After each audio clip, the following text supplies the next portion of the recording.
Let's go to Matthew chapter 11. Now, I want to deal with something, and this is going to be an interesting teaching because it's the other half of the might of the sheep. Okay?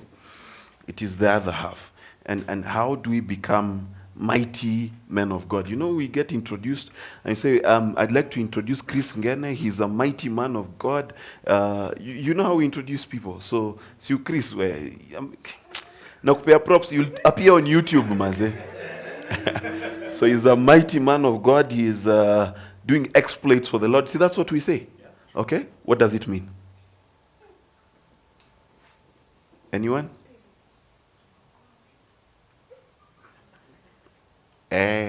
You see how this is the problem with Christianity. We say things and then we have no idea what they mean, and then you end up abusing it. You understand? You see, if you give a child a fork, it will be a hammer, it will be a boat, it will be anything he imagines. And this is a problem with Christianity. We read about mighty men and we decided it means it's an introduction. So every time there's a preacher from out of town, they become a mighty man of God, a man of valor, doing exploits for the Lord, right? Yet, there's a verse and there's precedence in the Bible that those who know their God shall do exploits. You understand? So, question, how many of us are doing exploits? The Elam? The small ones? Okay. Mini exploits. That's good because you start somewhere. But you understand that there is a demand. Listen, the demand is that God wants us to be like him, correct? God is a mighty warrior, mighty in battle. So God also expects us to be like. In fact, a lot of the young women I counsel don't want to marry you church people because you're sissies. Oh. Can I say, okay.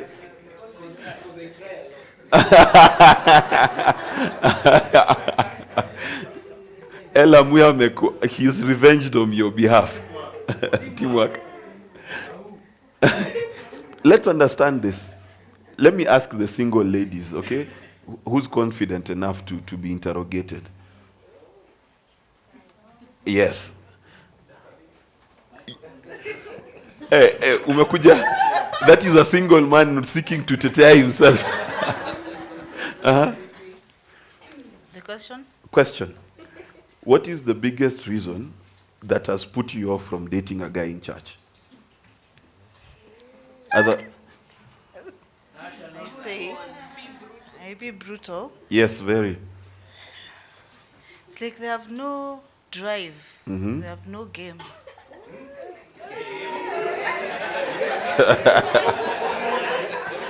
Let me tell you. I wish I was a lady to say, you know that thing they say, oh yeah, I wish I could say that. Listen, by a show of hands, how many agree?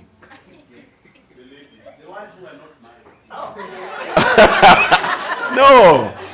Even my wife can agree, because I can tell you the truth. There's a pandemic and a lack of manhood within the church. You understand? Let's be honest. Let me give you an example. You know, these people, they call themselves amabearers. Huh? Please come, sir. One meeting. So, this is a man, okay? This is a man, all right? He's expecting to marry, okay? Then he's asked me, how can I help you with masterclass? So I decide to make him carry my Bible, okay? So you tell me how much ego will be left at him, follow me. You're carrying my Bible, follow me. Yeah. How much money is left by the time he does that 3 times?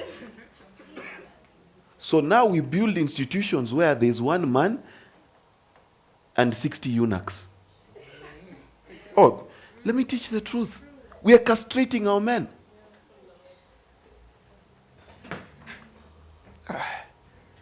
Who wants to marry that guy? Not this one. But would you want to marry that person? All right. Then you go into church.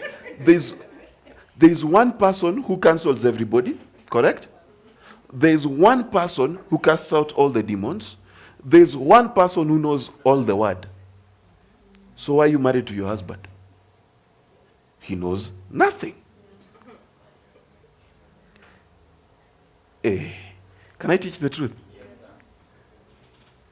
So definitely we need to restore the church back to order. Okay? These sissy men who cannot start a business, can't buy you dinner, okay? When you meet them, you both have to take a matatu.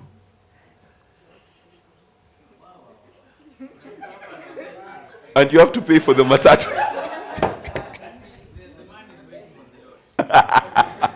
Let me tell you, the first year, when he's making himself in life, that's fine. Okay?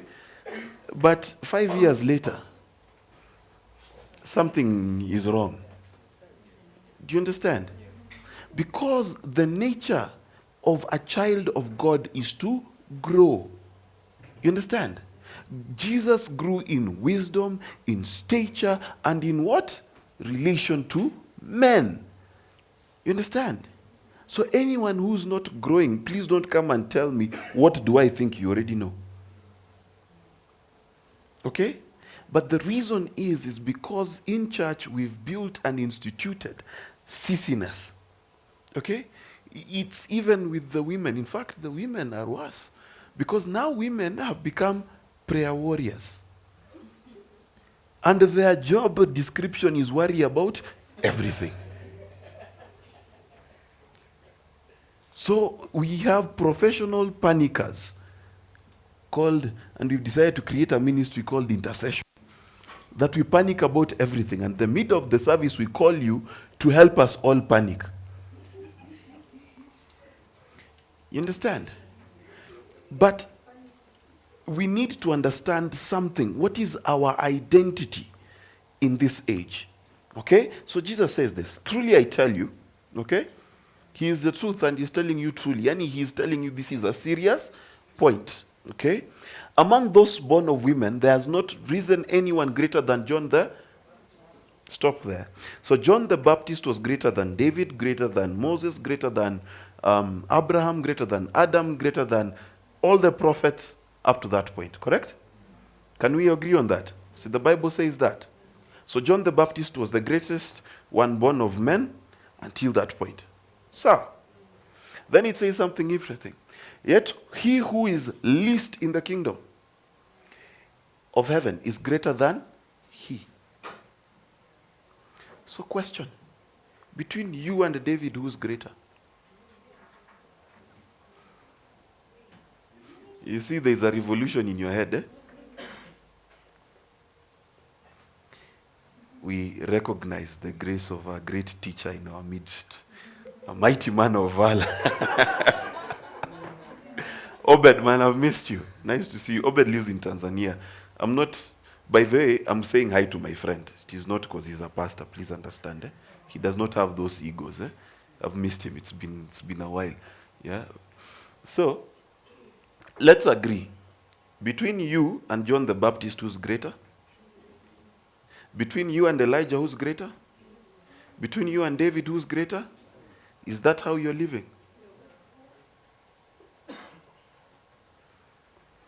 Eh?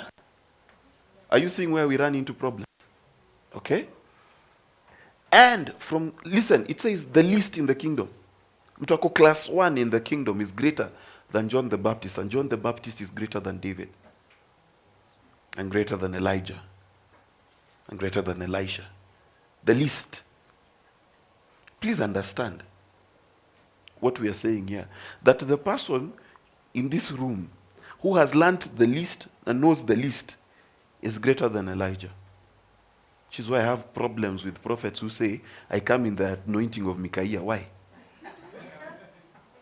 You know, we're a bit wonky. That I come in the anointing of Isaiah. For what?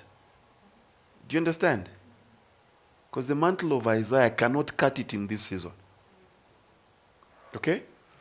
Now Jesus explains why, though you are greater, your performance is reduced. And he says, And from the days of John the Baptist, so he's describing our days, okay? Until the present time, the kingdom of heaven has endured violent, and violent men, okay, seize it by force as a precious prize. A share in the heavenly kingdom is sought with most ardent zeal and intense exertion. Okay? So he's saying that though we are greater than John the Baptist, if we do not adopt the character of violent men, we cannot inherit the kingdom. You understand? Now, he's trying to say that the problem we have is we have a church which when they don't have money, they cry. Oh, Pasi, please pray for me. Yani, sijui kesho nitaendaje job. Things are so hard. Sisis. Kumenyamaza. See, listen, half of the calls we get is about money. Boss wangu amenitukana. I don't think I can do this anymore. Sisis.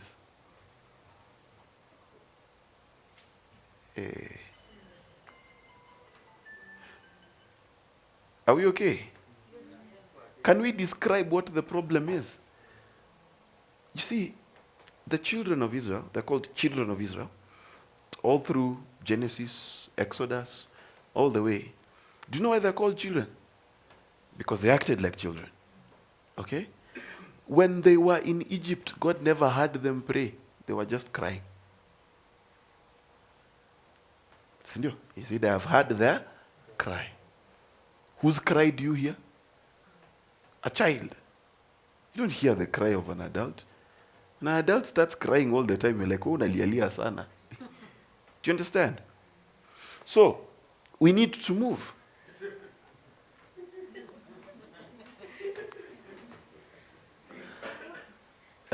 Now cheki. Okay? So, and the violent man sees it by force. Okay? Now, let me put it to you this way. There is no promise of God in your life you will receive without a fight. That's one. Every promise of God in your life you will receive with a fight. But woe unto you when he promises you a son. Everyone God promised a son was barren.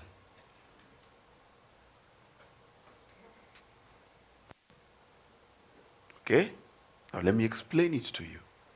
The biggest promise in your life will always be the one that has the most contrary evidence. If God promises you that he'll make you a king, be very sure the next week you'll be a slave. Do you read your Bibles? When Christ was promised the throne of heaven, he had to descend to the bottom of the pit. So, the promise of God has two categories. There's the categories of the ones you can beat very quickly, and then there's the category of what I call the Zion position. Okay? And only violent men can get the fullness of the promise of God in their lives. Does that make sense? Okay? Now, let's go to the book of Judges. And we start with Jephthah. Okay? It's a very interesting guy. I want us to study. Okay? In Judges. By the way, you guys read all these things? You did? So I can go quickly. Now, Jephthah, the Gileadite, was a mighty warrior, but he was the son of a harlot. Let's start there. Why is, the Bible does not put detail for no reason. Eh? The son of a... In other words, he was born wrong. Do you understand what I mean? Now, you see, a lot of us have reasons kwenye tulizaliwa. Okay, mi unajua kwenye tulitoka. Eh? Correct? You've met people like that? All right? So Jephthah is trying to exemplify the kind of person who transitions from where he was born to greatness. Okay? Now listen to what he says. He's a very interesting guy. Okay? And Gilead's wife, okay, also bore him sons, and when his wife's sons grew up, they thrust Jephthah out and said to him, you shall not have an inheritance in our father's house. Please mark, he shall not have an inheritance where? His father's house, okay? For you're the son of another woman. You're a son of a harlot. Correct? Now what does it do? Then Jephthah fled from his brothers and dwelt in the land of Tob, and worthless men gathered around Jephthah and went on raids with him. Strange word. Okay? Let the camera DJ pass. Who goes around him? Worthless men. Very interesting statement. It is also said of David when he was at the cave of Adullam. It says, worthless men came and hung out around David. Okay? But listen to what he does. All right? And after a time, the Ammonites made war against Israel. And when the Ammonites made war against Israel, the elders of Gilead went to bring Jephthah out of the land of Tob. Continue. And they said to Jephthah, come and be our leader, that we may fight against the Ammonites. But Jephthah said to the elders of Gilead, did you not hate me and drive me out of my father's house? Why have you come to me now when you are in trouble? And the elders of Gilead said to Jephthah, this is why we have turned to you now, that you may go with us and fight the Ammonites and be our head over all the citizens of Gilead. Jephthah said to the elders of Gilead, if you bring me home again to fight against the Ammonites and the Lord gives them over to me, understand that I will be your head. And the elders of Gilead said to Jephthah, the Lord is witness between us if you do not do as you have said. Continue. And so Jephthah went with the elders of Gilead and the people and made him head leader over them.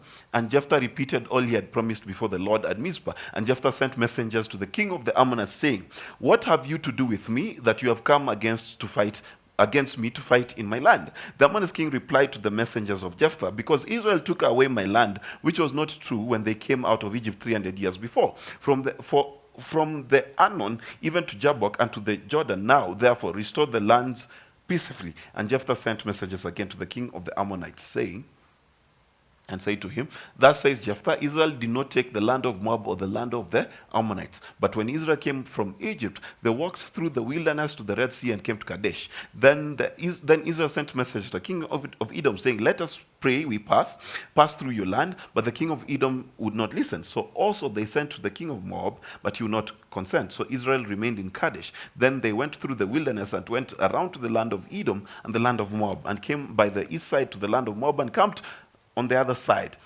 of the Arnon, but they came not within the territory of Moab, and for the Arnon was the boundary of Moab. Continue. Then Israel sent message to Sihon, king of the Amorites, king of Heshbon. Israel said to him, let us pass, we pray, and then they refused. Let me skip that. There's a part I want to go to. Skip next verse.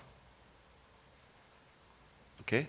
So now the Lord God of Israel has dispossessed the Amorites from before his people Israel.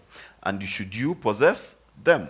Will you not possess what Chemosh your God gives you to possess? And all the Lord our God dispossessed before us, we will possess. Now are you better than Balak son of Zippor? Now this is what I want to focus on. There are three things that I want to share about the life of Jephthah. Number one, he has the ability of turning useless men into raiders. That's the first thing. I'm trying to teach you how to be a mighty man. Okay? You see, a lot of the time when we teach mighty men, we teach of an individual. Correct? But the first thing he does is he's able to receive useless men and turn them into people who can raid. He's able to create an army. So, now when you look at your life, are you able to create an army? Or you're too selfish? Okay, let me explain. It says we shall know them by their fruit. In other words, if you are not able to make people who are able to do the exploits you are able to do, not yet hujatosha. Hey. Are we together? You see, how do I help you? What God does when he wants to make you great is he gives you people with problems.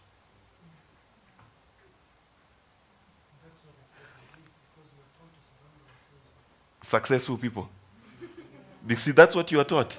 If you want to succeed, surround yourself with successful. But what is Jephthah doing? He's cast away. You want to say that again?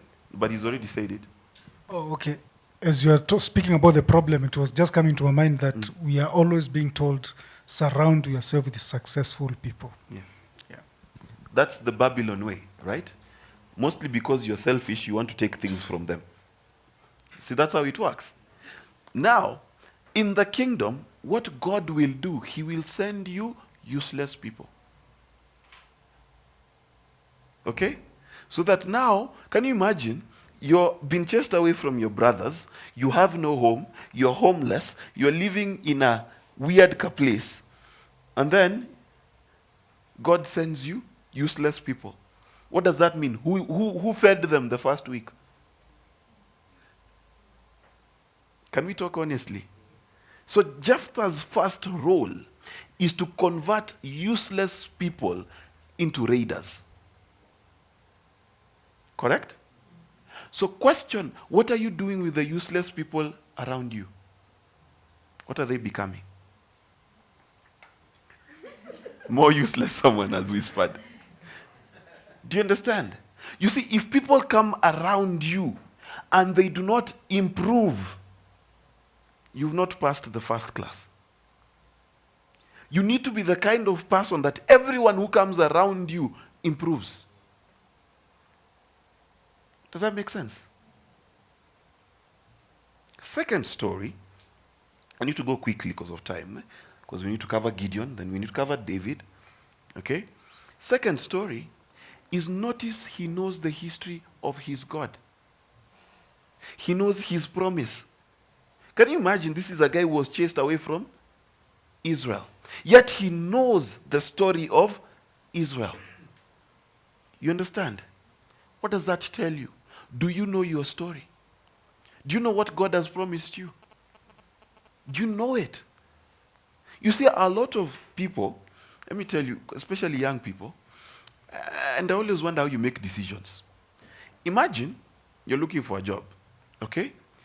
And you get a letter offer from Safaricom, Airtel, an international company in Tanzania, international company in America, and an international company in South Africa.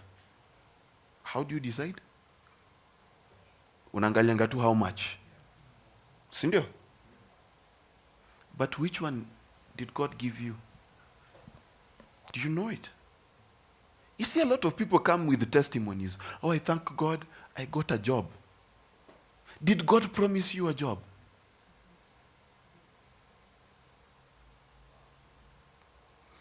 You see, what is success? Okay? Success is when an original purpose has been met. Can we agree? If my purpose is to shake her hand, once I shake her hand, I've been successful. Okay? But if I shake his hand, sir, if I shake his hand, have I been successful? But the handshake happened, right? So success is specific. Can we agree? So, in like manner, we need to know the specificity of what God wants to do with us. You see, if today someone gave me a job offer that pays 100 million shillings in Tanzania, I will not go. You understand? But for some of us, if that job offer to Somalia came, utatuambia, by the way, nilikosa masterclass, niko Tanzania. Tunakuza unafanya nini? Tusema, I'm doing God's work. Nini? No, you're doing money's work. Do you understand? So do you know your story? Have you read about yourself in the Bible? So that when opportunity comes, when trials come, you know what is your path. Do you know your story? Do you know what God has promised you? So how can you be a valiant man? You see, when you don't know purpose, this is what you do. You take a sword, okay? And you wake up in the morning slaying everything. Lord, I bind every traffic he casted. I bind every joblessness. See, that's what you do. So you take a sword and you cut down everything. You see, sometimes you need a road accident. Sometimes you need one. Because sometimes you'll park by the side of the road and someone will come and help you and you'll testify to them and they'll get saved. Or like if you're a bow, you'll have a road accident that stops you from going to a bad place. And the person you meet tells you about Jesus. So should every road accident be blocked? Do you understand what I mean? Oh, but it's a true story. A boy hit a guy once with a bike, changed his direction, changed who he married, changed everything. So Abo, do you want to undo that accident? Do you understand? So you need to know what is your purpose, what is your story. Okay? Third, you need to know what God has given you to possess. And you know, it's a strange argument. He said, what your God has given you to possess, can't you possess it? Me, what my God has given me to possess, I will possess. He was not talking, listen to his words. Hakusema kuna title deed. He said, God told me that I can possess this land. So to see, let's not play around. Okay? So let me ask you, this is how I live my life. When I go to bed, I take account of the things that God has promised me. Okay? Everything. And then I ask him, Neke, where is this? Mbona tunai? Because me, I take God literally and I take him seriously. Guys, am I making sense? You see, a lot of people, when they hear a prophecy and they hear you will get married, I'm waiting for a husband. See, that's what you've been taught in Kuriakos. That's not how it works. When God gives you a promise, there is another woman occupying your husband. Akimpeleka club, akimzungusha zungusha. Oh. You get, there's some slay queen.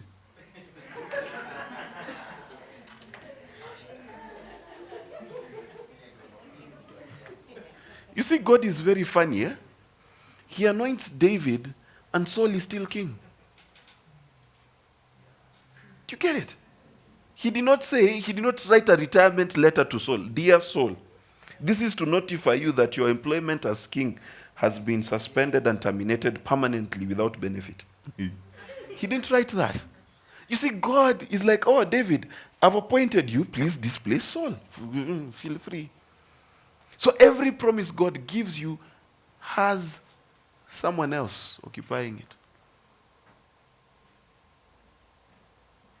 Hey. You see, there's a hand. Yes. In regards to the fighting that you have to do, is there a direction on how to fight? Now, you see, uchege hii ndio ubaya kwa number 1 class. Ushasoma mbele, alafu ngoja tufike huko. We'll get there towards the end, okay? So be patient, all right? I'm just pointing out the characteristics that you need to have. Every promise that God has given you, there is either a person or a spirit occupying it. Let's understand that. Oh, okay. Let me tell you something. If God tells you you will have a good marriage, or trust me, the first 5 years will be hell.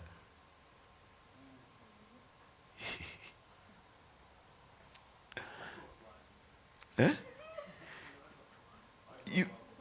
If God tells you that you're going to be a millionaire, he must teach you brokenness.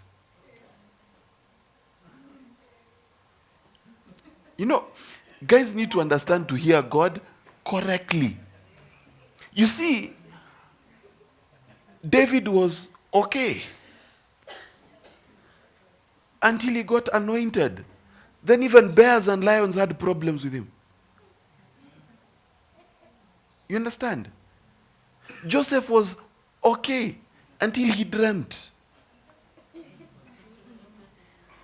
Do you understand? You see, the problem with us is when God tells you you're going to get a job, you buy a suit for interviews. No. Buy shoes with a heavy sole because utatamak.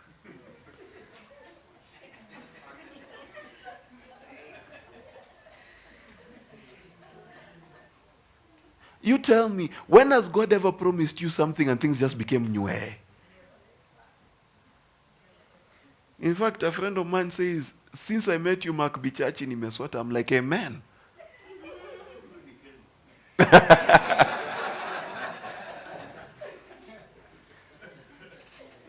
Because God must teach you how to possess. Do you understand? You need to have a mentality. You see, I live by a very simple philosophy. I call it why not. You understand? People at the airport stay in the VIP. Why not me? Okay? People travel first class. Why not me? People drive good cars. Why not me? Because if my God has said I should possess it, why not? That's what he's saying. He's saying that, listen, Muslims buy pieces of land and do what their God has told them to do, correct? So do Indians. Okay? Sasa mimi, your temple yao ni physical. Imejazwa na gold na chandeliers. Have you ever seen the chandelier of the mosque in Hurlingham? My friend, it can't fit into my house. It will fill the entire house. You get? But that's what they have in a physical, useless building. I am the temple of God. How decorated should I be? Do you understand these things? But the problem is that the distance between my promise and me is an Ammonite, a Gibeonite, a Hittite, a Hivite. Cindy, remember the enemies within. So I need to make sure this Ammonite is defeated for me to go through. Am I making sense? So who are your enemies? Number one, there's certain characteristics, we've discussed this before, about you that you need to overcome in order to inherit the land. Correct? Number two, you cannot be afraid of your enemies. You get? You know, there are people who tell me, I call them, and they're like, oh, by the way, karibu nifukuzwe nyumba. Can you help me with the money? And then when I don't have money, I'll always tell you, go talk to your landlord. And then you start telling me the testimony of your landlord. Ay, ay, ay, wewe hujui landlord wangu. Ay, ay, wewe madheni mkali. Ay, ay, ay, hata usijaribu. Ni mkali. Si ndio? And then I tell you, okay, now let me tell you. Whenever I give you a prophetic word and tell you, okay, just know you will suffer. Because I've just given you a solution, but you've decided to argue. You understand? So you need to learn that when God gives you a prophetic word to that landlord who's mean, you go to them. And you know what happens? You start signing. Mi hata sijui kwa nini nakusainia. Una bahati sana, nasikia vizuri leo. Acha nikupa, nimekupea siku 5, enda hata sitaki kukuona. How many have experienced that in their lives? I have experienced it. She's experienced it. Ilam, Ken Mugane amesahau. Joho has experienced it. You understand? There's something you need to understand, that when God gives you favor, you can possess the land. Do you get it? So there are some people who tell me, oh, God has told me I need to start a business, but sina pesa. I never answer the money question. You just start doing. God anakutangaga ukiendelea. Do you understand? Let's go to, again, Judges. Let's look at Gideon. Okay? All right? The Lord said to Gideon, the people who are with you are too many for me to give the Midianites into their hands, lest Israel boast about themselves against me, saying, my own hands has delivered me. So now proclaim in the ears of the men, saying, whoever is fearful and trembling, let him turn back and depart from Mount Gilead. Are you seeing Gilead is mentioned again? Jephthah was where? From Gilead. This is Mount Gilead. You know what Gilead means? Let me teach you how to read the Bible. I didn't want to go this direction, but let me just give you a hint. Gilead means testimony. It means 12 stones. Okay? So what are they fighting about? The testimony of God. Okay? Can I explain it a bit further? In other words, they are fighting about the promise God gave you. Okay. God says you'll have good health. That is Gilead. The enemy will come and attack what? Your health. So this is how you. Now the guys who don't get to fight are the guys who are afraid and are trembling. Go home. Let me explain. The Bible says do not be afraid so many times. It's ridiculous, right? Do not be afraid, for I'm with you. Do not be afraid of the enemy. Do not be afraid of the arrows by night. Correct? Do you know what fear does? Fear neutralizes miracles. Do you know why? Because fear is faith. See, fear is the belief that what is negative will happen. You understand? So you cannot believe God and fear at the same time. Do you understand? So this is how I do things. Let me explain to you. When I want to do something, I don't discuss it with everyone. Because when you wanted to move from Morningside, if you discuss it with everyone, some people think 5K tulitoboa, sai tuko 10K, hatutaweza, akiwasea hatuwezi. So you want to affect my faith with your negativity. Yet me, I know when I started at Leon Villas, I didn't even have that 5K. Do you understand? So what I do is, even among my friends, like Mackenzie know this, I talk and I say, who's willing to do this with me? Can we have common faith? Do you understand? So the people who believe we can, we go and look. So that now, when we get it, we will come and share with those who are left behind. That's how it works. David said, when you go to war, the guys who are left behind also get to share in the spoils. You understand? So the people who don't believe we can, you just tell them, it's okay. You don't believe, sisi tuna. That's the first thing you must learn to do. You get? You must separate yourself from your own doubt. Can I tell you what faith is? Faith is how you know your mom is your mom. Okay? Let me prove to you it's faith. How many of you have done a DNA test to prove your mom is your mother? 0, right? But you know she's your. That if I produced a DNA certificate saying she's not, you will still argue with that certificate. Correct? That is what faith is. That what God has said, you know that it is true. Faith si kujikaza, a lot of people believe like, trusting God for a car. That's how we act. Faith is knowing you have the car. Faith is beginning to say, by the way, your car, I think I'll choose a red one. That's faith. That's when you know you have Ah. Faith is the substance of things hoped for, right? So let me explain to you what faith is. Faith is the moment when you have the money in the account. Let me tell you, when you've practiced faith and you're going to buy it tomorrow. That state where you're confident like that. You know how you tell people, Ningapi, 2 million, hapa napunguza, 1.8.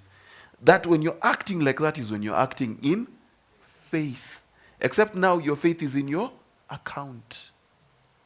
So that bank account, the way you trust it, when God tells you buy a car tomorrow, you need to act the same way as though the money is in the account. Ish. Can we teach some mighty men over here? You understand? And by men I mean both male and female. Okay? What does that mean? That you need to get to the point. Let me tell you, this is how I am. When God tells me, he will... Actually, let me tell you how it works. So Agi sends me a message and says, we need. You know those 12 points. Then I'm a sum at the end. My answer to her is always the same. Okay? I will get it. Agi, is that the truth? Because I don't debate with God about it anymore. You understand? I know that when God says it, it is. And if I go to the till and I don't have cash, then me, I will win that thing for free shopping. And if I don't win that free shopping, the person in front of me will say, Mark, be charged here, you cannot pay for you. Whichever way God does it, is hatuna shida. Do you understand? Because God will come. Yani, you need to, that is what faith is. When God tells you something, you just rest. Stop struggling. Am I making sense? So, kujikaza si faith. Wishful thinking is not.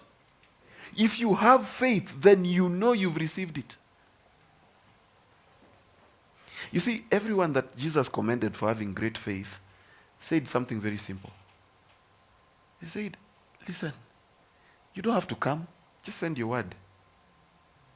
In fact, you see, he was not discussing whether Jesus would deliver. They were discussing method of delivery.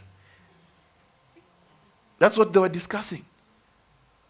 The woman said, even dogs eat the crumbs. In other words, I know you have bread. I'm not here to discuss, can you heal me? Can you heal me? That's not what I'm here to discuss. I know you can, so let's discuss how you're going to deliver this thing. You see, it's like you've already bought the car. You're asking, do I pick it up or do you want to deliver it? I live in Karen. That's what you need to discuss with God.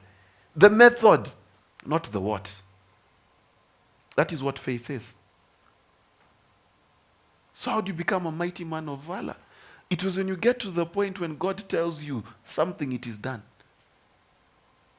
Even if it does not feel like. You know, Christians like feeling like. So you're waiting for the day, there'll be music. Then I'll lay hands on you, then you'll fall down. You will wait for a long time. Because the Bible tells me not to hurry to lay. So I'm not in a hurry.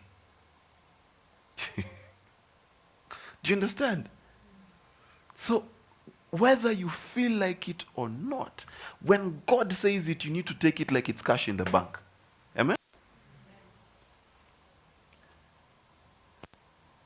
And 22,000 of the men returned. So 22,000 were men.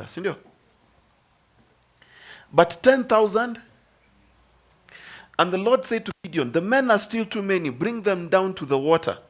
Bring them down to the word of God. Okay? And I will test them for you there. I will test them. So God is testing them.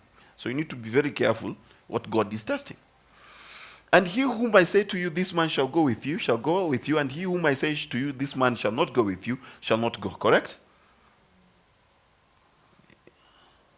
Continue.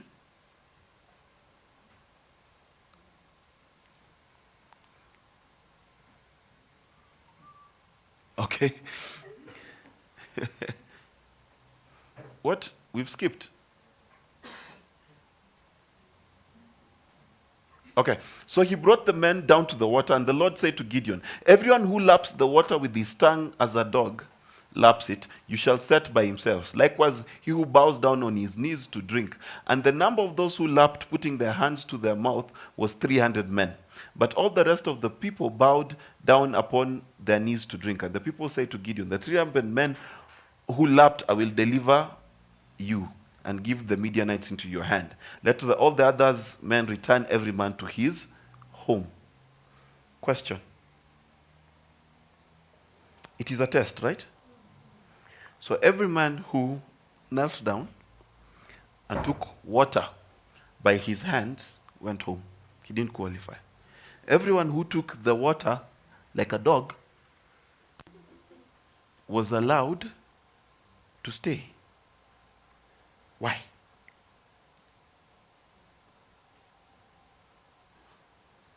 You see, we read things quickly, and we think God is being petty. Okay, let me explain. Okay? You're going to war. Where must your eyes focus? On the enemy, correct? So if my eyes are focused on the enemy, and what do my hands have? Weapons, right? So how can I drink water? Look at the enemy and hold my weapons at the same time, correct?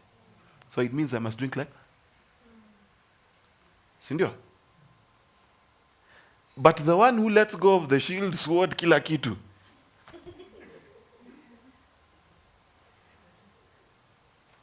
Do you understand? What does that tell you? That any person, okay, who the moment a thirst occurs, what is a thirst? Amekosa rent, akona kashida. Let's go of the gospel. Let's go of what is important to quench his thirst. You cannot carry that person forward. Now I'm teaching you how to make valiant men. First, valiant men are people who have faith. They don't have fear. The second part is a necessity of now does not make them drop their weapons. You see, I'll give you an example. It's very easy. It's the best example. It's about money. You say, my friend, I will support you. Esther, I will support you end month. Takutumia. Sindio? End month will come. Alafu tushida tunakuja twingi. Na sau promise. I've just let go of my shield and my sword. See, it's that simple. Oh, it's very easy. Wednesday, you're supposed to come to master class. It rains. You drop because it rained. See, this is the things we do. Okay? You choose, I'm going to work on my marriage. Yeah, I'm going to be nice to my wife. In fact, tomorrow, I'll buy her flowers. As is the day she wakes up, she makes you angry the most. You drop shield and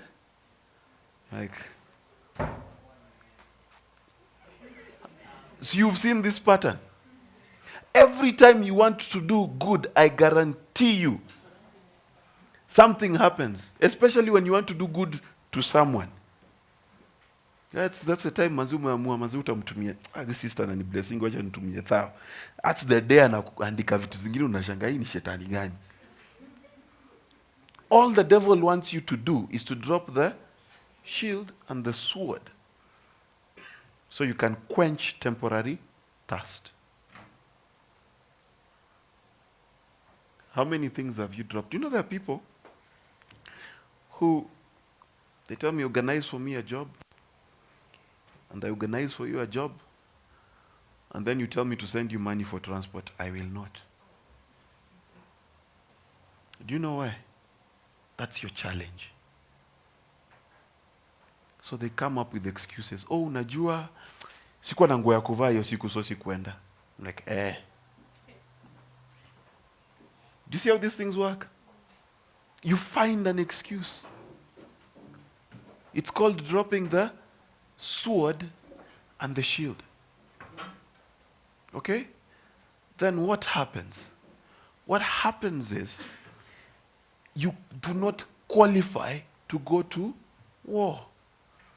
And this is what I keep telling married couples. You need to get to a point where you do the right thing, not because the person reacted the right way. Nilikubaia maua, hata huku notice, so I've stopped buying flowers. Okay? So you cannot drop your shield and your sword because of temporary thirst. You get? Does that make sense? Then something very interesting. So people took their provisions and their trappings in their hands. And he sent all the rest of Israel, every man to his home, and retained those 300 men. And the host of Midian. When it says host, by the way, it means thousands of Midianites, okay? Was below him in the valley. Let's continue. When Gideon arrived, behold, a man was telling, now, I've skipped a part here. Gideon is told by God, go to the Nineveh, because we know Gideon was afraid. So, and it's very funny how Gideon was scared before, but he was not sent home. Which means going home was optional. They could have chosen to face their fears.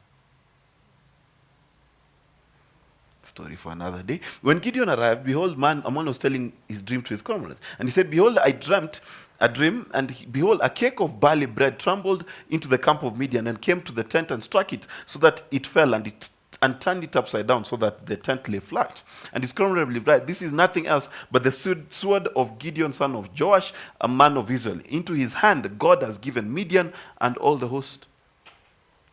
In other words, your enemy knows who owns the victory. It's the enemy who say.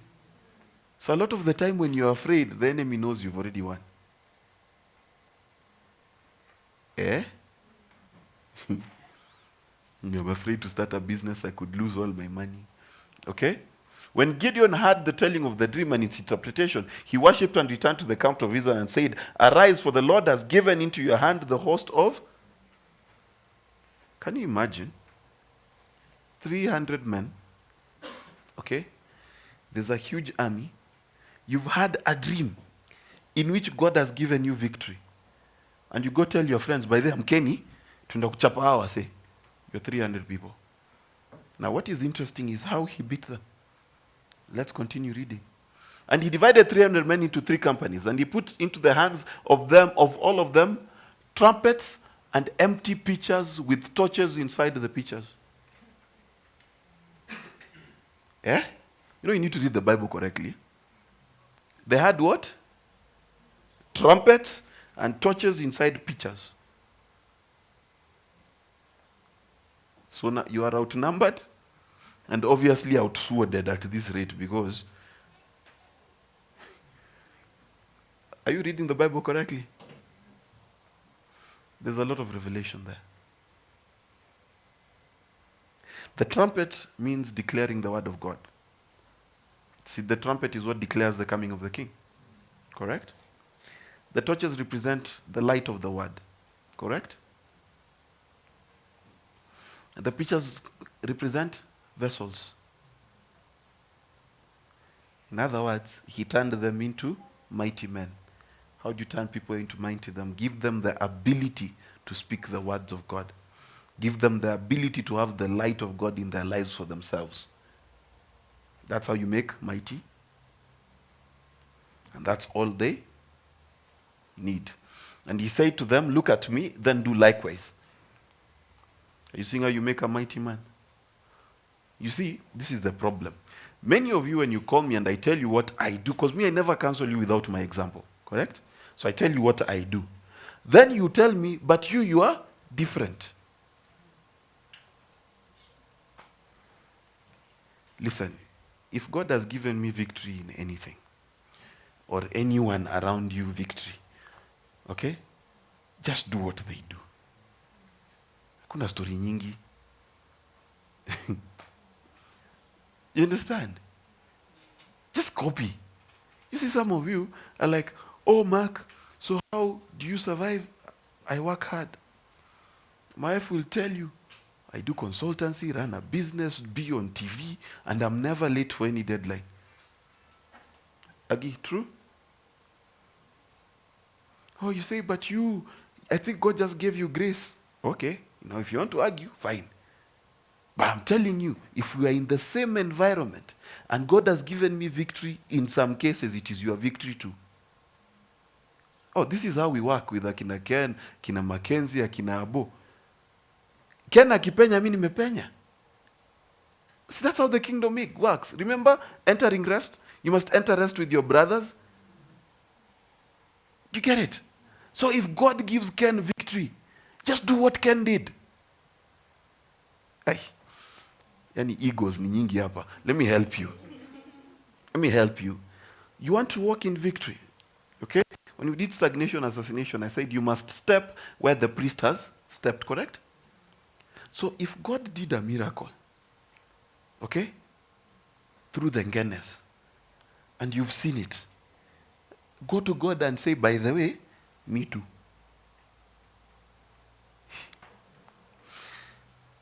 You see, when you get over your ego and wanting to be the one who invents everything, you'll be fine.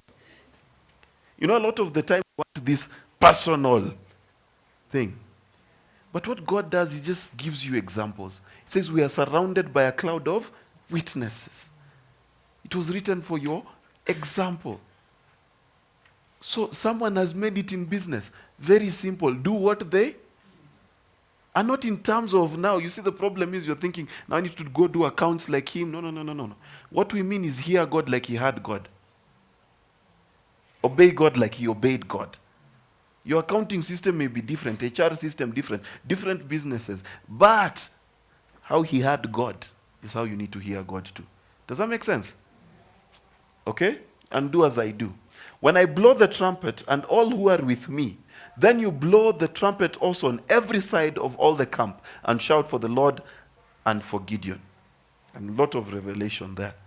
You see, what he's saying, that, let me give the example of masterclass. When we come and say the things that we say about our lives, you in your camp, in your house, in your home, in your business, go and say the same thing. Do you understand? How does it work? I don't mean record what I say and then say it kuriakos. I mean, these things we say, you go and live. Because we are living letters. Do you understand? Am I making sense? Okay? So Gideon and then he said, for the Lord and for? And I keep telling you, this kingdom is not selfish. In the kingdom, you've got to be willing to make someone else look good. This is the problem. You see, we have a very simple relationship with Abo. Let me give Abo as an example. I don't tell Abo when to come to class. I don't tell him how to set up the sound. Have you ever heard me saying, you know how preachers say, adjust my sound, give me a bit more bass, a bit more bass? Have you ever heard me say that? Because that is his office. He's supposed to shine there. Do you understand? What do I know about sound so I can instruct him? Do you get? I don't tell Chris and his team how to put the cameras. Do you understand? So you've got to be able to let someone else shine in their element and you empower them to shine. That's how you make mighty men. Am I making sense? The problem with us is we want to hold everything. So, what is Gideon saying? That doing for God is also doing for fellow men. Do you understand? It can't just be about me. So when I want to do something for God, I must know how fellow men will benefit from eat. Does that make sense?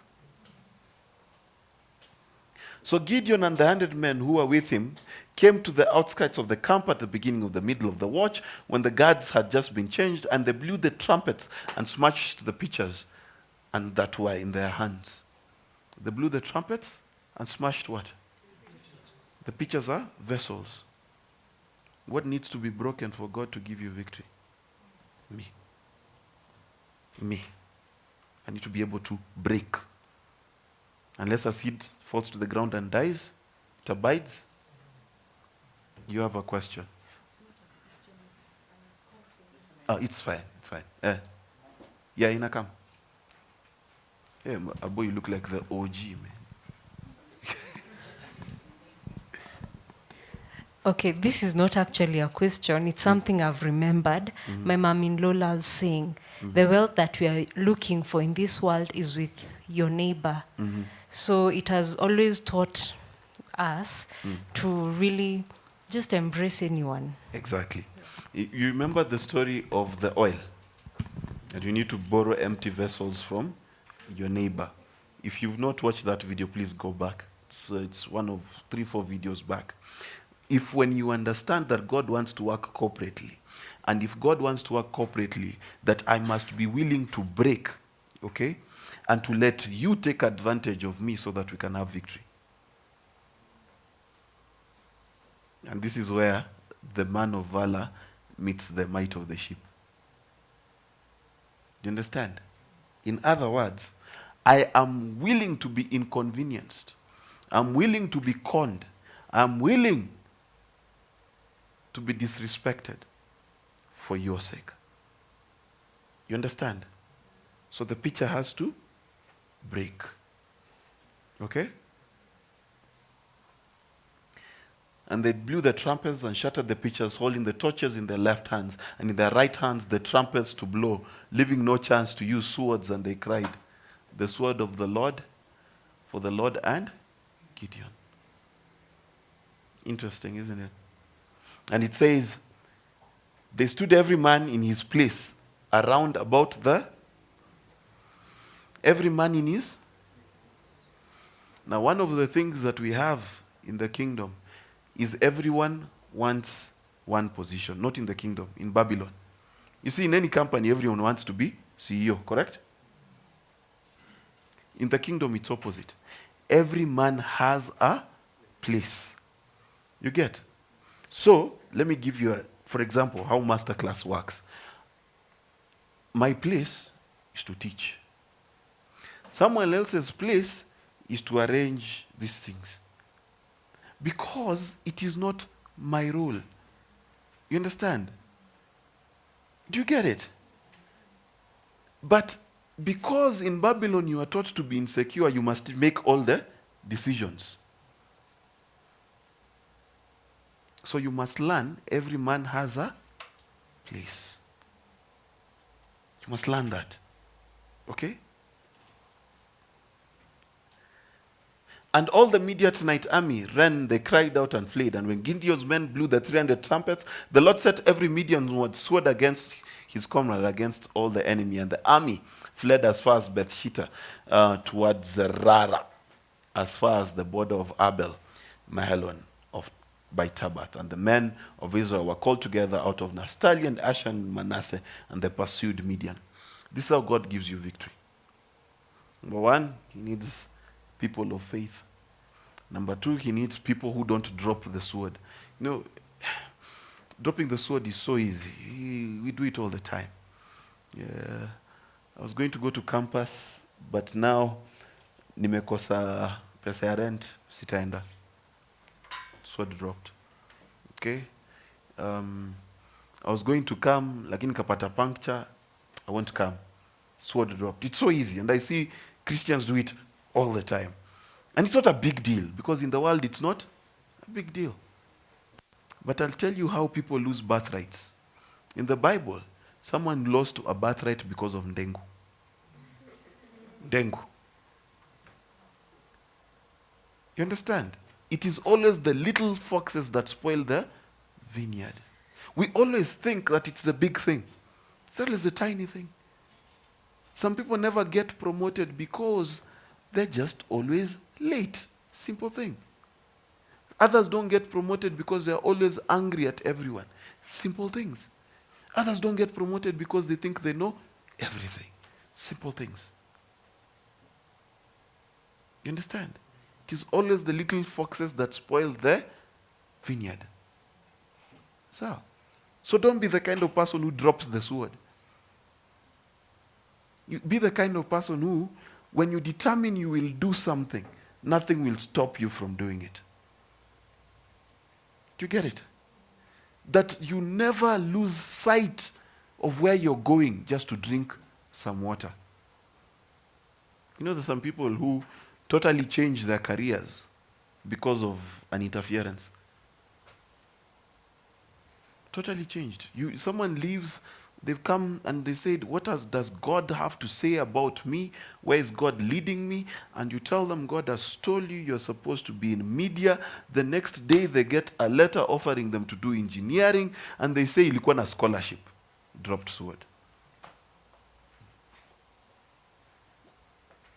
Business people, God has told you run a consultancy. Ukatembea tao ukakutana na brother yako anafanyanga tenders. Kwambia kuna tender, my friend. Dropped sword. Umeenda kufuata tender. Do you get how you lose it? Okay? Then the word. Then being able to be led. By the way, ndio shida kubwa ya Wakristo. You're just unleadable.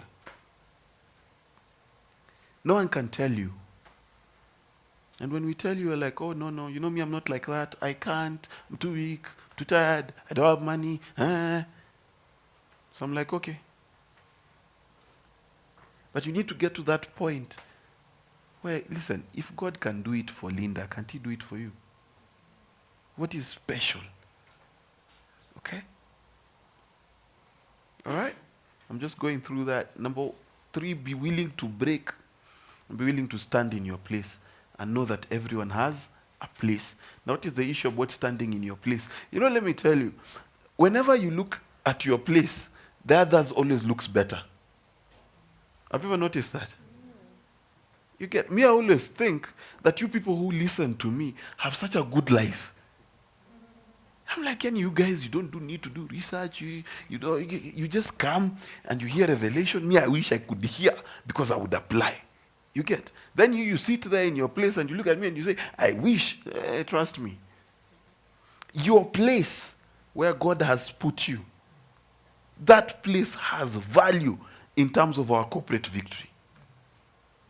Don't be like Korah seeking other positions. In fact, let me help you. If you join Masterclass, don't come and tell me how to lead you, because then you'll be leading me to lead you. I don't know whether that makes sense. There are people who like telling me how I should lead. It cannot work. Do you understand? Because if I allow you to lead me, by the way, you've just become Jezebel. Oh, see, I tell you the truth. Or should I lie? You see, if how someone leads you, your husband, your boss, you're like, kainge kwa mimi. Jezebel tendencies. No, I'm not saying you're not allowed to correct me when I sin. Please understand. Okay? The Bible allows everyone, even wives, to correct their husbands and say, my dear husband, here, the word of God says different. Okay? Do you understand? But you cannot then be the husband of your husband and complain why your husband is acting like a woman. Can I speak the truth? Can I set you guys free? You cannot father your father. No, people have that habit. You grow up a little bit, then you go home. Then you want to tell your parents how to do their things. Because umekuja tao na walisaliwa.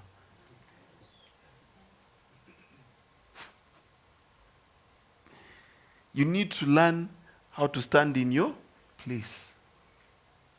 It's very easy. You see, my life is very easy. those who are ahead of me know very well when they say it is done. Inaishanga hapo.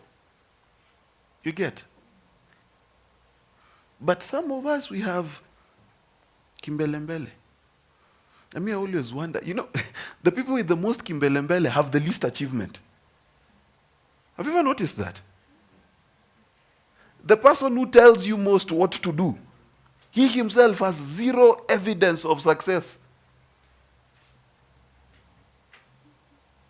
That's the truth. Who's employed a lot of people? Mackenzie. Uliniambia jana you've employed millions. I'm joking. Mackenzie, just give us from your experience though. How many of your staff, the ones that are insubordinate, were also fruitful in their labors? Give me a percentage. None. Anyone else who employs people? You manage some people, right? Yes. Yes, but you manage some people. Yes. Tell me, how many of the people who are insubordinate to their seniors produce? Give me a percentage. None, actually. I don't even recommend for promotion. Now, who else is in business management? I just want to show you. Wait, there's a good friend of mine who's visited us, Mrs. Mackenzie. Yes, so since it's your first time, I must bully you. Tell us, in your experience, how many disrespectful, insubordinate people have succeeded that you know? I don't know of any. Okay. Now, to the whole group, how many people who are know-it-alls have you ever seen them succeed?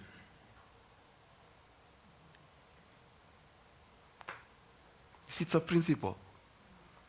You see, when Korah did that, the earth swallowed him. What does that tell you? That the earth has already swallowed insubordinate people. In other words, you must be willing to be led. You understand? That's just how the world works. Do you get it? Then you must be willing to break. What does that mean? There are certain things that when the trumpet sounds, when you hear the voice of God, will begin to break in you. And that's why some things I say, people say you're harsh, I got offended. Get offended 3 times, it's fine. Jesus was made the rock of offense. The rock of offense. In other words, when the trumpet blows, it's supposed to offend everything that is not good in. You see, let me tell you something. Downstairs, I got really angry at God. And then Ken put me aside and told me, Yani, Mark, you can't see when the devil is playing with you. And I told him, by the way, my friend, I repent. You think that was not offensive to be told when I'm in the height of my anger? It was. But I must come to the point to understand when the trumpet sounds, I must break. I must be willing to break. Do you get it? When you hear the word, you must be willing to break. The problem with us is we start arguing. She was rude. She treated me badly. See, I could have given him excuses. But at that point, he had the authority because he had the word of God. So I have to submit. I have to break. Do you understand how this kingdom works? But some of us, my friend, you're so confident in who you are. This is how I am. And then you'll tell me it will take time. Because you made yourself. Can I help you? You must learn to break every time you hear God. And every time you hear God, He breaks you. That's a fact. When you hear God, when you see God, Isaiah was a prophet for 6 chapters, which is an entire book of some prophets, correct? And then he sees God, he says, woe unto me, for I am undone. I am a man of unclean lips. So should we remove the other 6 chapters? What does that tell you? That every time you hear God, He requires of you to upgrade. You understand? So when the trumpet sounds, be willing to break. This is why some people are not mighty. Because they keep hearing the trumpet, but they never break. They always say next week.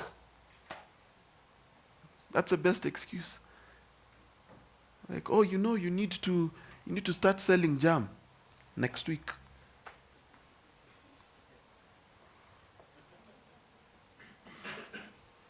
Eh? You need to do the right thing next week. Think you're clever. Just break now. Because I can tell you, you'll get on the boat, you will go towards Tarshish, and then when God picks you up with the fish, He will take you exactly where He wanted you to be. Trust me. Me, I ran away from God. You guys are playing. You think you can run from God and disobey God? Professional. Mimi, I ran away from the pulpit to the strip club. Kwa tunajuana one-on-one with strippers. The day I came back to the kingdom, nilijipata Nineveh. God will take you right back there. Don't waste time. I'm just telling you for free. 5 years, 10 years, God atakurudisha tu pale. Because He's not a man that He should lie. You know, God is very stubborn. He doesn't change His mind. You know, the people I counsel, they tell me, what does God say? I tell them. Then they say, it's too hard for me. They go do other things. Then they come back after 3 months to see if God has changed His mind. Do you know what I always say? What did we talk about the last time? Did you do it? No. Same story. Because now what would I do? I create a prophecy for your sake. You understand what I mean? And that's how God works. You must be willing to break. So, let's go to David. Have you learning the principles of mighty men? Okay? You need to know your God. You need to know your story. You need to be able to turn other people into mighty men. That's from Jephthah. I've told you about Gideon. Are we okay? You know, these are very, very many teachings. So please remember all of them. These are the names of the mighty men whom David had. By the way, please go and study these names. They're very interesting. Okay? All right? Very interesting names, but I don't have time to go into that. Josheb, Bashebeth, the Tekemonite, chief of the 3 heroes. Also, as Adino and Esnite, he wielded his spear and went against 800 men who were slain at one time. Okay? Now, please just do the math. You know, when you read the Bible, you need to read it slowly. Can you imagine you've got a sword? There are how many people? How many? 800. And you go against them. Are you mad? That's what God's trying to say about this guy. This guy was known to be stubborn. In other words, when he decided, that was it. His yes was yes, his no was. So no matter how many enemies you brought in his path, he would continue doing what God told him to do. So does that tell you that you need to be the kind of person, even if the enemy throws 800 problems your way, 800 circumstances your way, you don't stop fighting? Does that make sense? Next to him among the 3 mighty men was Eleazar, son of Dodo, son of Ahoy. He was with David when they defied the Philistines' assembles there for battle, and the men of Israel had departed. Please notice the men of Israel had done what? Eleazar arose and struck down the Philistines until his hand was weary and clung to the sword. Okay? Now let me explain this. This guy is fighting against the Philistines. Listen, this is how it works. This is how it usually works. You decide to do a project. In Kenya, it's very easy, a very simple project. We say we're going to Naivasha, plot your Christmas, Jamhuri Day, tunaenda Naivasha. Tunatengeneza Facebook group, 100 people join. So that's how it works. Ikifika around 20th November, people start pulling out, correct? Ikifika 12th, tumebaki man, solo. So that's how it works. or you decide you're going to do a business deal, tulikuwa watu 12. Depending on mashida, rukibaki unabaki. I want to give you practical examples of how this situation arises. Okay? Listen, anytime there's movement and you want to do something great for God, there are people who come on board because they're like, yay, we like it, it's a good idea, let's do it. Correct? As time goes, they fall apart. Now, there's something very interesting. It says that he became one with his sword. That's how he won. So what does that mean? The sword represents the word of. So what must you become? That you and the word of God are. That your might is the might of God. You fused. In other words, what God told you and you is the same thing. There's no difference. You get? Until you become that thing, it does not matter how many Philistines are sent your way. So what does that mean?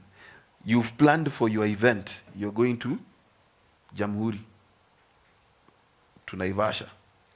Everyone has let you down. What do? But what do you mostly do? Let's be honest. Hii story haiwezi, so nitaifanya peke yangu. Nitabaki home. Let me tell you, this is how I work. When God tells me to do something and no one wants to come, I will do it alone. I don't care whether the money came through or whatever. But God said it, I'm doing it. Okay? Do you understand this? You see, a lot of the time, we have the excuse of the paralyzed man. But I have no man to put me in the water. But what this guy is telling you is you don't need no man. You just need to be fused with the word of.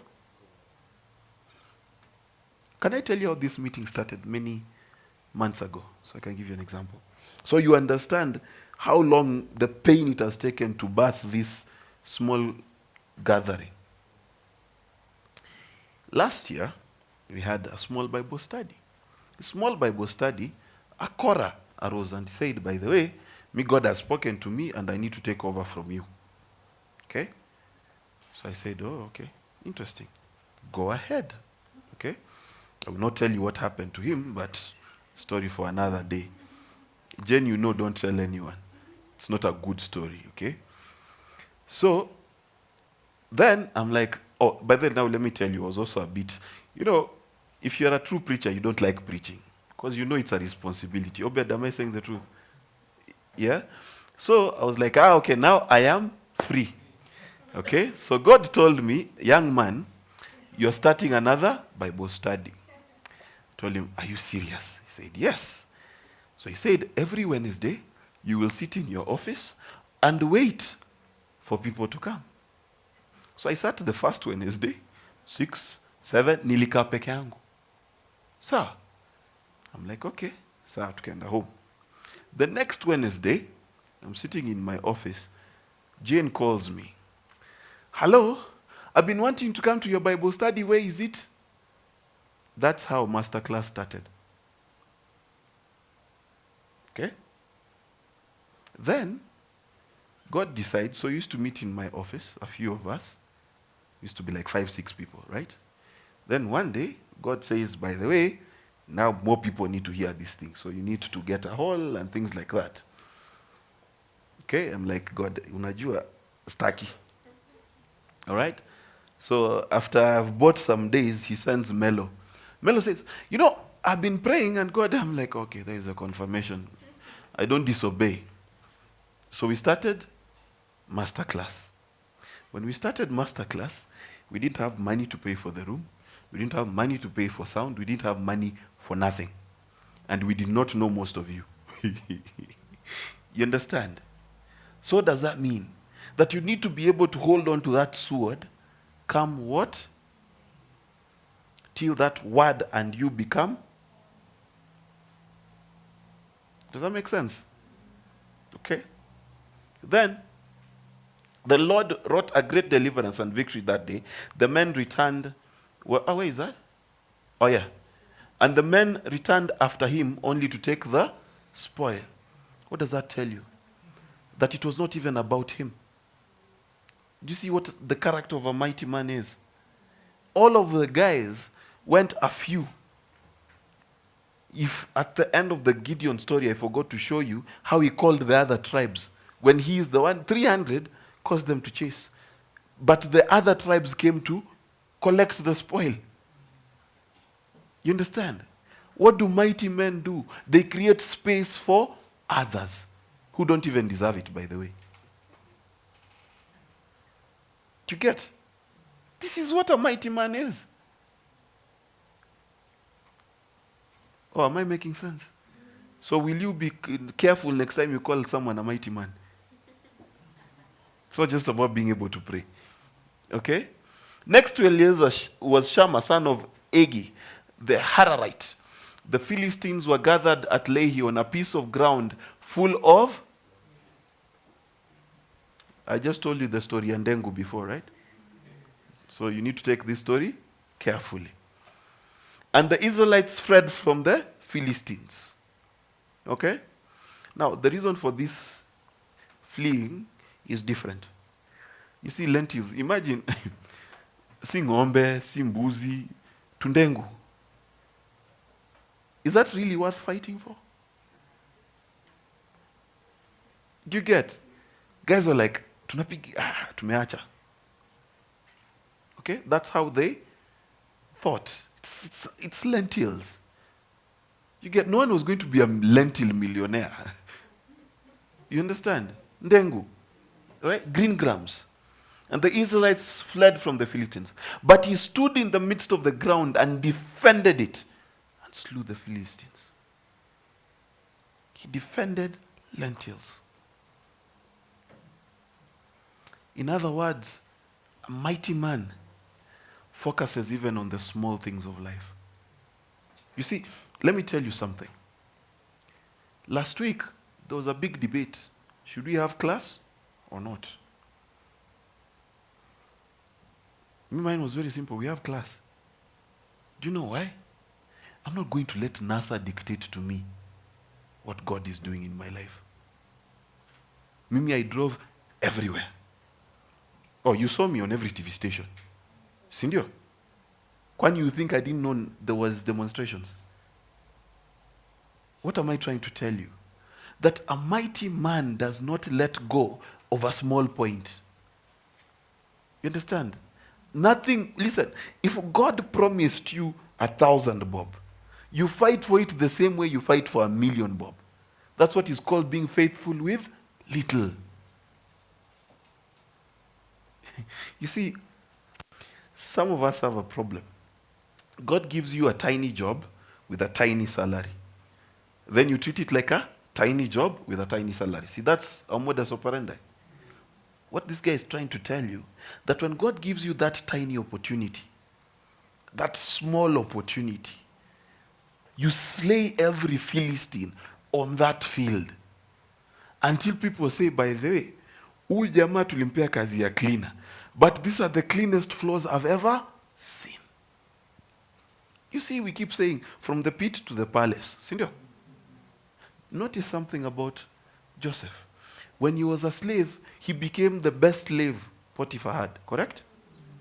When he was in prison, he became the best prisoner that prison had, correct? So it was not a process for him to just suffer. It was a process for him to excel. So whether you are in the pit or in prison, are you excelling? Are you the best? Let me tell you, can I tell you the truth? I hate it in my personal life when I do something and I'm not the best. It does not matter who I was against. Listen, if I sit on a TV debate with Barack Obama and I don't beat him, I'm not happy. Oh, guys. If I am told to clean this hole By the time you come back, it must be the cleanest hall ever. Is that your attitude? How do you react to lentils? Mwambie wash, so you just do.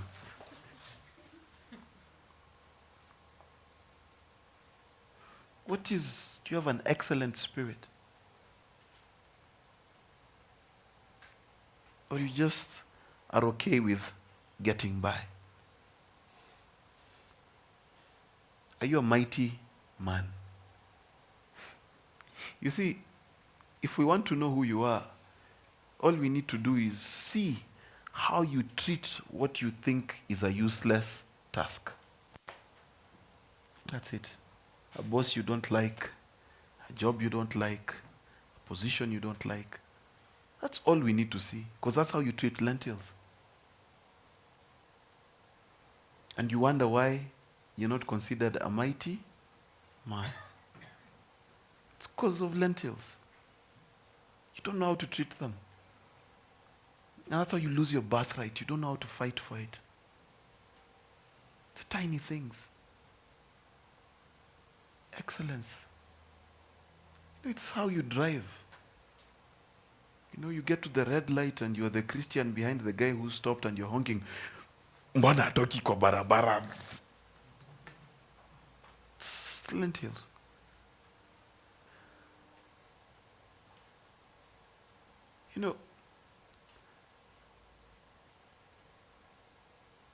Guys, I go to TV and they ask me, you don't get tired? Don't you wonder? Like last Thursday, I was on set from 6 to midnight. And I did not sound once, I'm sure of this, like I'm out of energy. Do you think they? No, they don't. But God told me to do it. God told me to do it. And the doors it has opened, wow. But you've got to learn to be faithful with lentils. That thing you think you can darao, how do you treat it? Okay? And 3 of the 30 chief men went down at harvest time to David in the cave of Adullam. Okay? And a troop of Philistines was encamped in the valley of Rephaim. And David was then in the stronghold, and the garrison of the Philistines was then in Bethlehem. And David said longingly, oh, that someone would give me a drink of water from the well of Bethlehem by the gate. Okay? Elam, continue. And the 3 mighty men broke through the army of the Philistines and drew water out of the well of Bethlehem by the gate and brought it to David. I want you to think. I told you mighty men is not about themselves, right? And I told you mighty men are about being able to let someone else look good. This is what it means.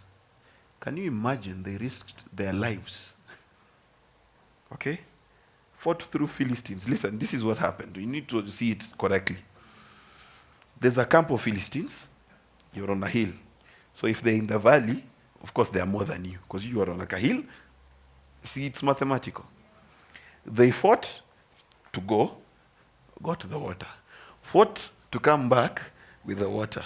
And when they were holding the water, they only had one extra hand. Okay? Because a brother was thirsty. Think about that. That's a mighty man. That they will fight through simply because a brother was thirsty. Now, I know you guys would wonder, how does that work? Now, let me tell you the truth. I have brothers like that. Brothers who will be uncomfortable for the comfort of each other. See, I'll give you an example. Do you know if right now I called my good friend Charles Opio and I told him, by the way, no questions asked, nitafutia 100K, you know he'll give me?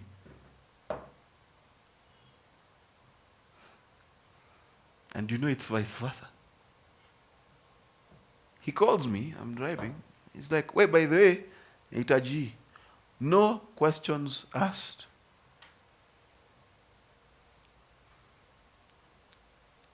You see,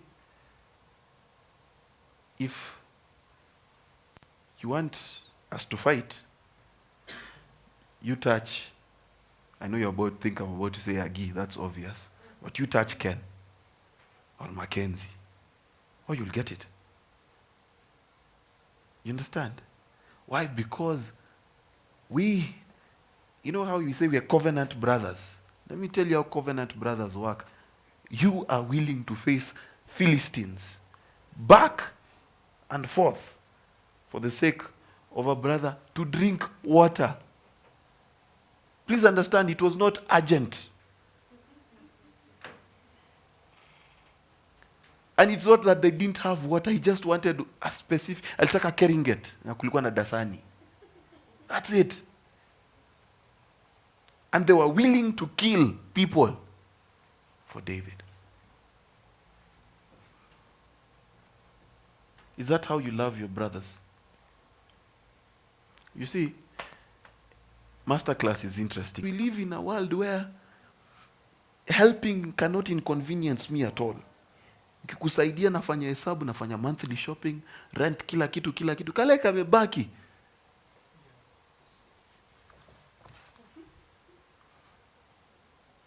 That's not giving. Hiyo ni kupeana excess. It is actually, you are guilty of the sin of the rich man who let the beggar eat the crumbs from his table. That you're not willing to die, not in the least, for a brother. Okay? So you're always just demanding. Okay? Mighty man? Do you understand who a mighty man is? Are you getting a picture? A mighty man is one who will kill the enemies for a brother. Because a brother thirsts. See, let me use Ken and Mackenzie because we've worked for a while together. And Akina Abo. You know, Abo, let me start. Abo calls me and he starts telling me, so sound. Namwambia, Abo, hata najua vile unasema, tutaifanya kesho. Because Abo knows I trust him implicitly. You understand? I call Ken and Mackenzie, I'm like, hey, by the way, God has given me some money, and because some people helped us pay for masterclass, Agi and I could finally afford a grown-up fridge. We had a baby fridge for the longest sake. This tall. So I'm so busy, I'm on TV. I call Ken, I'm like, Ken, could you please organize and help Agi get a fridge? And he's like, mi ndio nitakuchagulia fridge. I'm like, yes, Ken, you're my brother. Do you understand? This is the kind of relationships we need to have. That when he said he will do it, me I can sleep. I was just asking him when. Do you understand? Abu atupiganangi simu ati, oh, sound itakuja saa ngapi? Because he's my brother. He got me. Do you understand? So the question is, who's got you and who have you got? Because you guys are most time team solo, #blessed. The gospel according to alone. By the way, let me tell you, these people who teach, preachers, in fact, let me point to the video. Preachers who teach people to be alone, stop lying. If God created Adam alone and he said it was not good, who are you? It's not right. Man was made to live in a community. In fact, Proverbs says, he who withdraws himself. It's an evil Babylonian plan to be selfish. Who's got your back? You see, let me ask you a question. When you come to class, be very practical. Do you ever wonder where these cameras come from, microphones come from? Do you ever wonder? And do you ever wonder, the person who does this, what do they eat? Have you got their back? Or you just sit and expect a video? No, it's fine.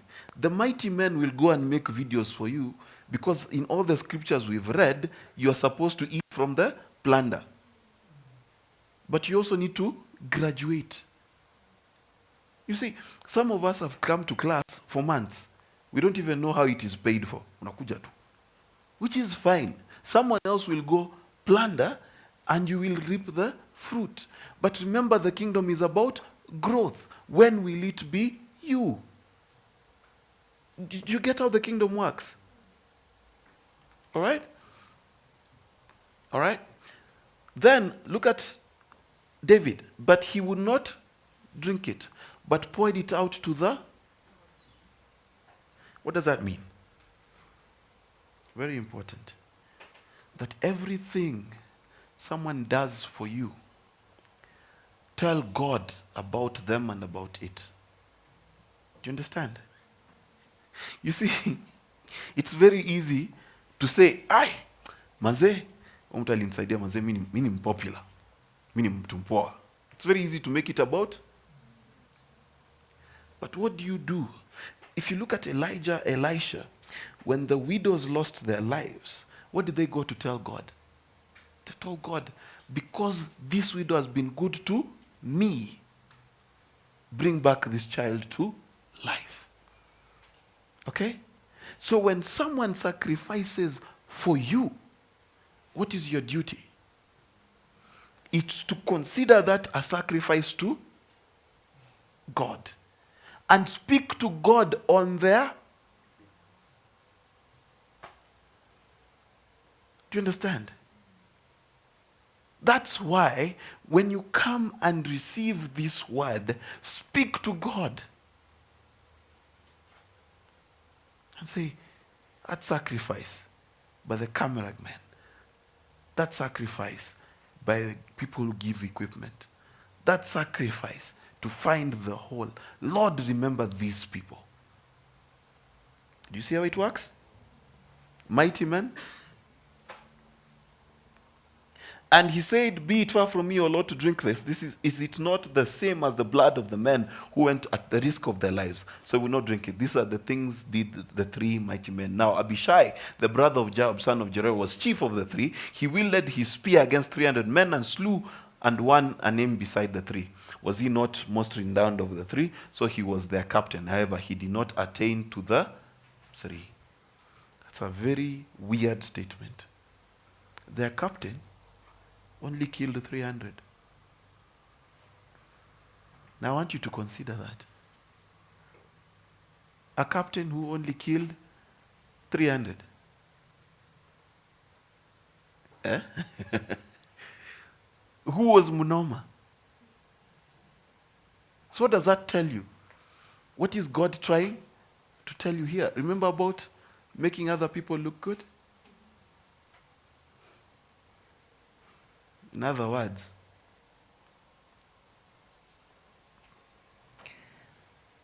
leadership is about affording others the opportunity to do better than you. That's a mighty man. That you're willing to let someone else shine. You see, I've gone to churches where the pastor is the guitar player, the praise and worship leader, he collects the offering, he does the prayer, then he preaches, does everything. It's wrong.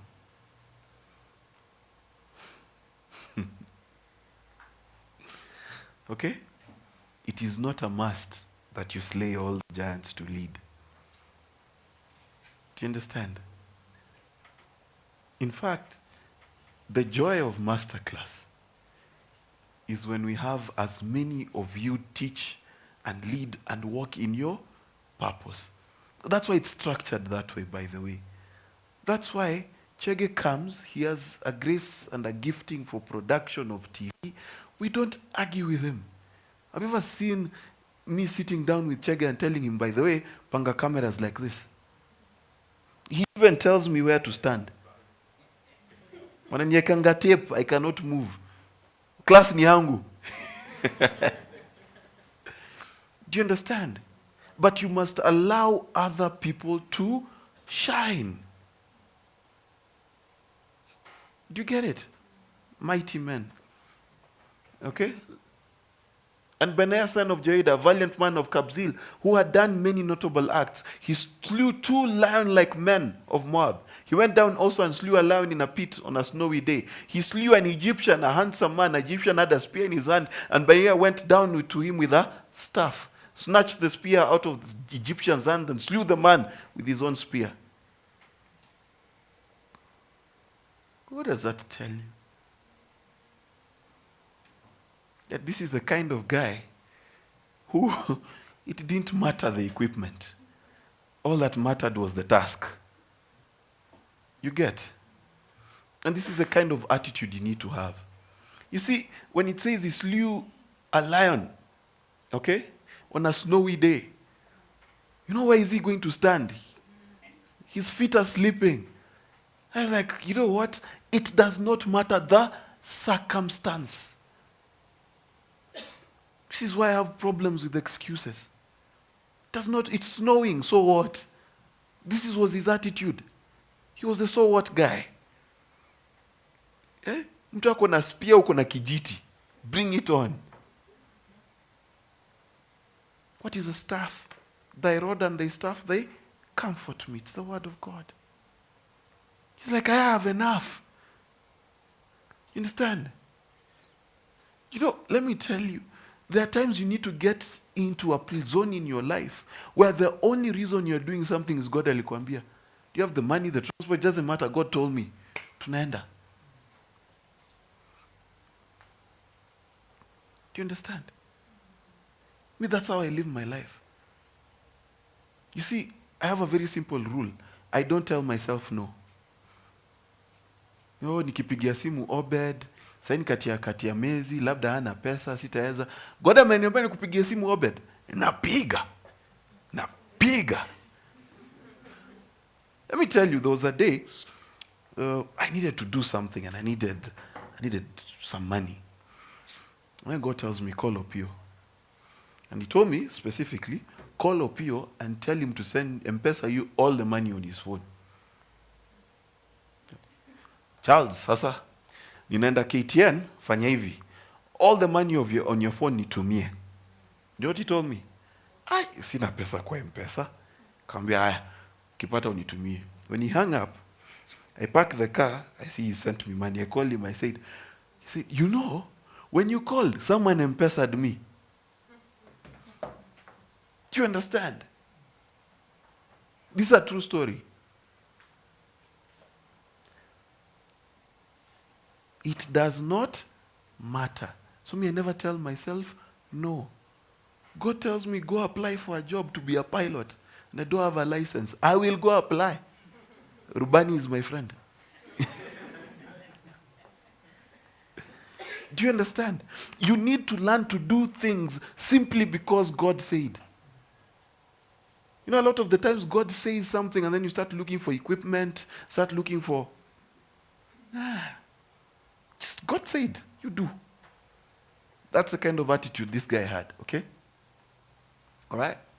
These things Benaiah, son of Jehoiada, did and won a name beside the 3 mighty men. He was more renowned than the 30, but he attained not to the first 3. David set him over the guard of the council. Asahel, brother of Joab, was one of the 30. Then Elhanan, son of Dodo of Bethlehem. Continue.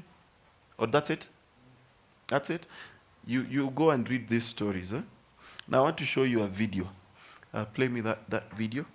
It will take 6 minutes, I believe. I sent 3 videos to the group. I hope you watched them. I just want to show you what a mighty man can do. Okay?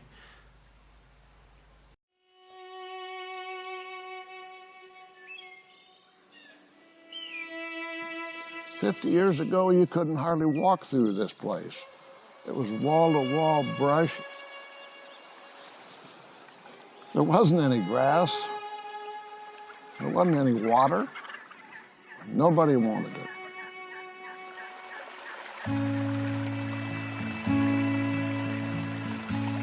On the truck. On the truck.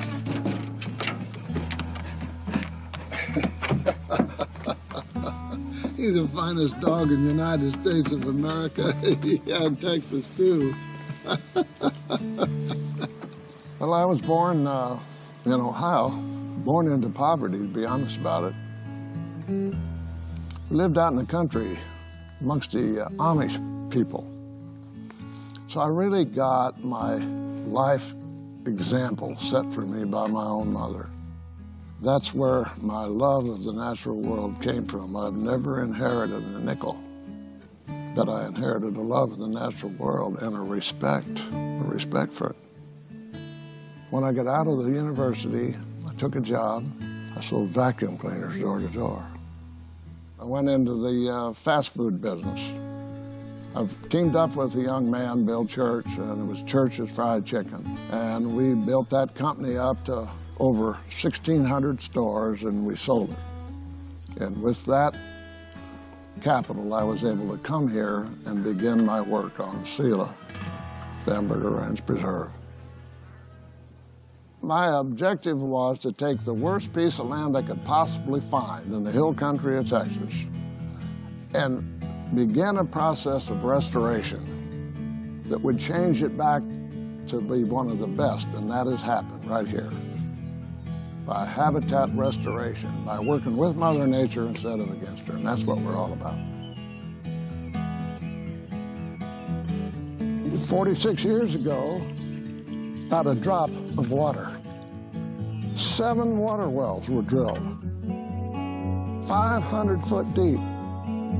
Not a one produced any water. The top 125 foot of these hills looks like this.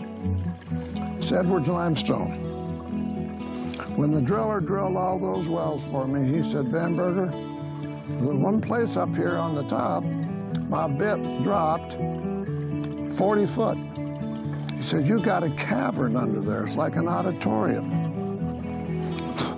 The only thing about it was, 46 years ago, it had no water in it. It was dry. It was dry because the water that was coming in was running off as opposed to sinking in. When I came here, all of the little holes and all of that limestone were just as dry as the one I'm holding in my hand. Now what happened? We replaced that condition with this condition 2.5 years after we began. The first spring came to life.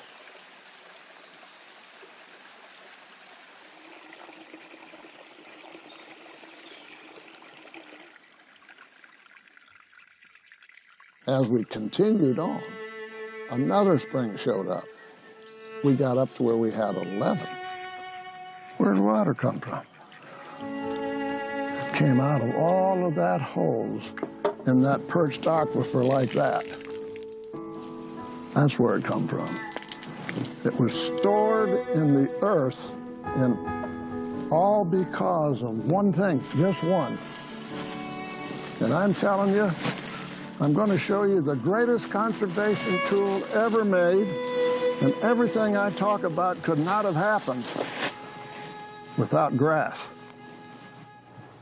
The hill country is just covered with woody species. Primarily, it's cedar. We took out a great portion of it here on the ranch. We were just covered with it. We had no grass.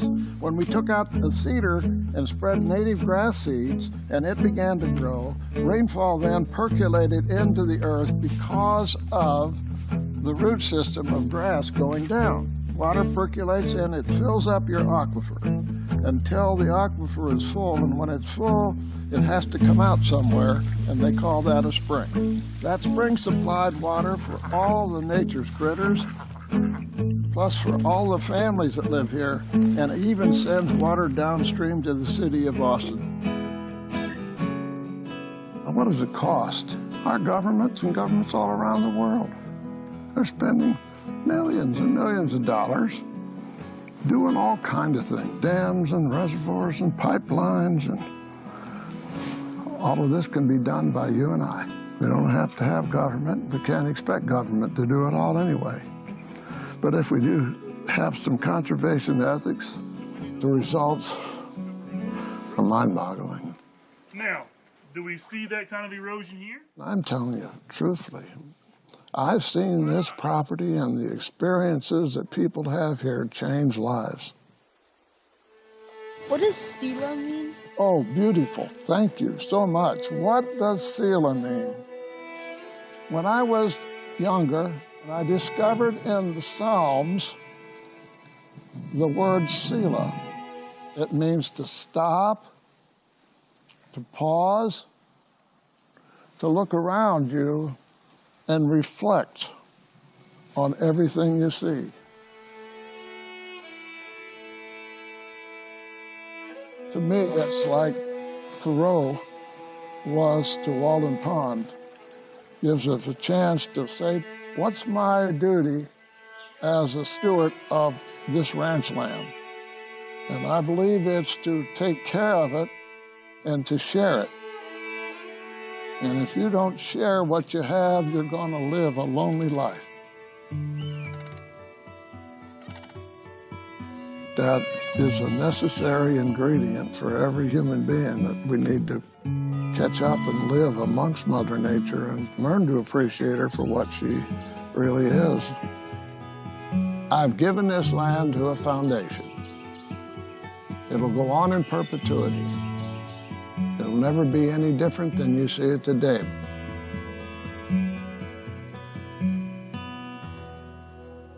When I leave this world, that's what I want as part of my legacy.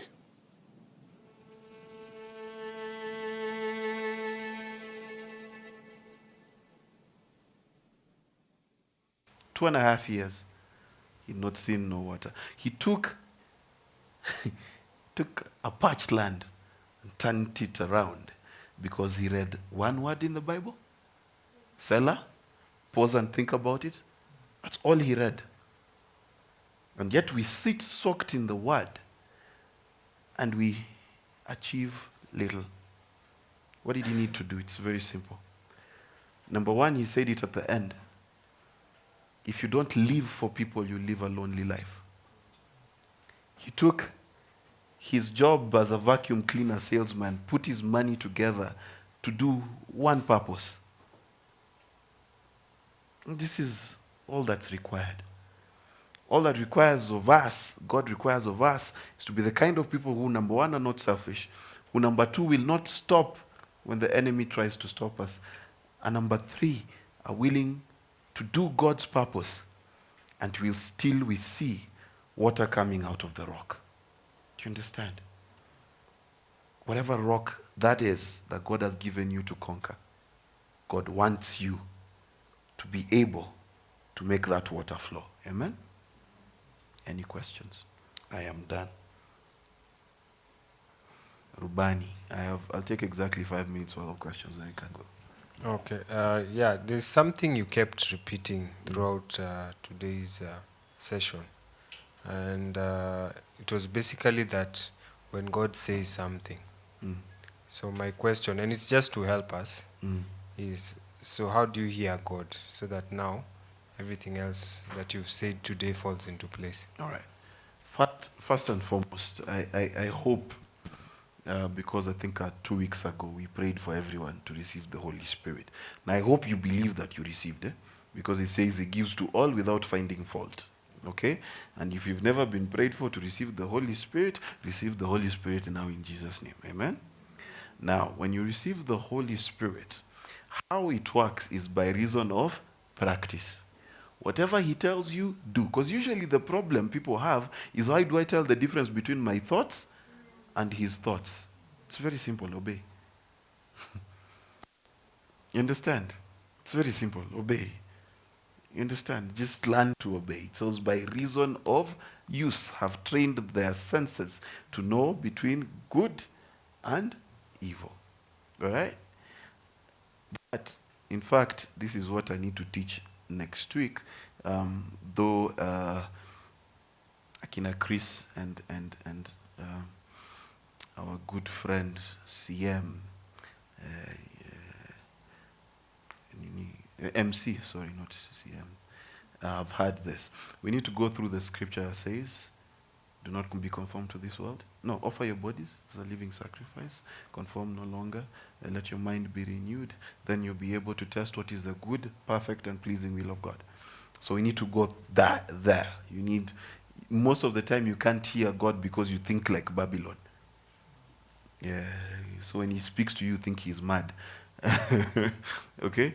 So we will go there probably next week. Okay? So that's how it works. A lot of the time, the only way you can know is by obedience. So he speaks to you and you obey. The more you obey, the louder you can hear him. All right? Okay? And by the way, he's talking all the time. It's that easy. And then also he sent witnesses. You understand? So talk to people. Talk to people here. They hear God. Talk to Jane. She hears God a lot. Okay? Jane is that lady with the striped top, black shirt, and the black jacket. All right? Sir, don't, you see, sometimes, let me tell you, sometimes, in fact, most times, God tells other people about you. So if you're not connected, you won't hear what he's saying about. And that's part of the reason why the WhatsApp group exists. Just write, what is God saying about me? Imagine you'll get an answer. So, okay, any other question? Okay. Do we know how to be mighty men now? All right.